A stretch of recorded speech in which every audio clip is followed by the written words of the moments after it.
j'aide l'habitant à s'aider lui-même, ou je fais avec l'habitant pour un meilleur collectif et pour l'habitant. Donc c'est une espèce de coproduction, mais qui est un peu nouvelle, puisqu'en fait on appuie sur le potentiel de l'habitant à faire.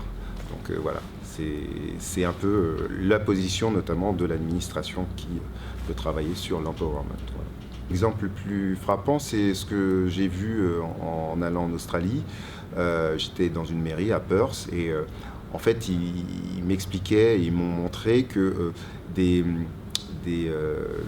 maisons de quartier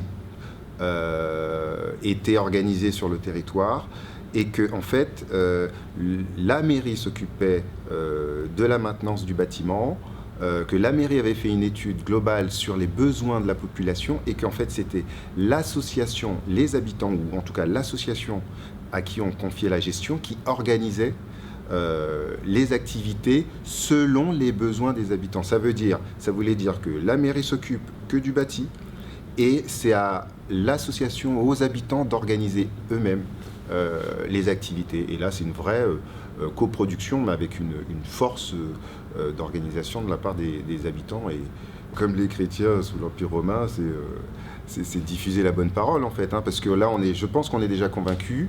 C'est l'effet boule de neige.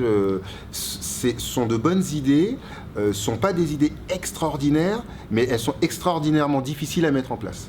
Et ça, il faut être en fait, on cherche des relais pour diffuser dans les structures, parce que tout le monde est d'accord pour faire participer les habitants, ça c'est sûr. En revanche, pour pouvoir le mettre en place et apporter des idées qui ne viennent pas de l'administration, qui viennent souvent d'associations, de particuliers, qui viennent rafraîchir un peu ces idées de fonctionnement, en fait, il faut pouvoir déployer ça, et ça, c'est la vraie difficulté, déployer ça au point de vue territorial, voilà, que ça ne devienne pas des exceptions, comme il y en a encore aujourd'hui, heureusement, mais il faut qu'elles servent d'exemple. Il faut d'abord de l'écoute. Le b.a.-ba, c'est de l'écoute.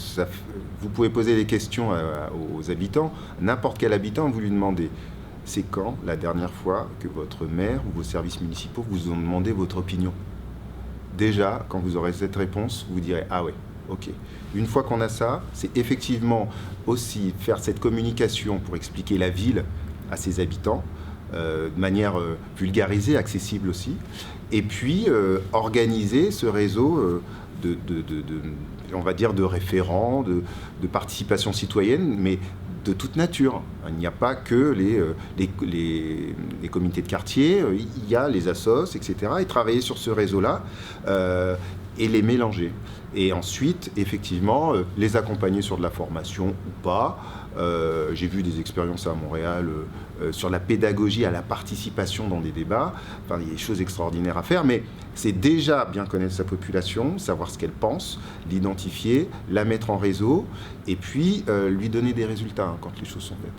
Parce que ça, il n'y a pas de secret. Hein. Vous donnez votre avis à un moment, et puis le projet grandit, il se termine, il se concrétise, et puis en fait, vous n'avez pas de retour. Cette frustration-là fait que vous participez une fois, vous ne participez pas deux fois.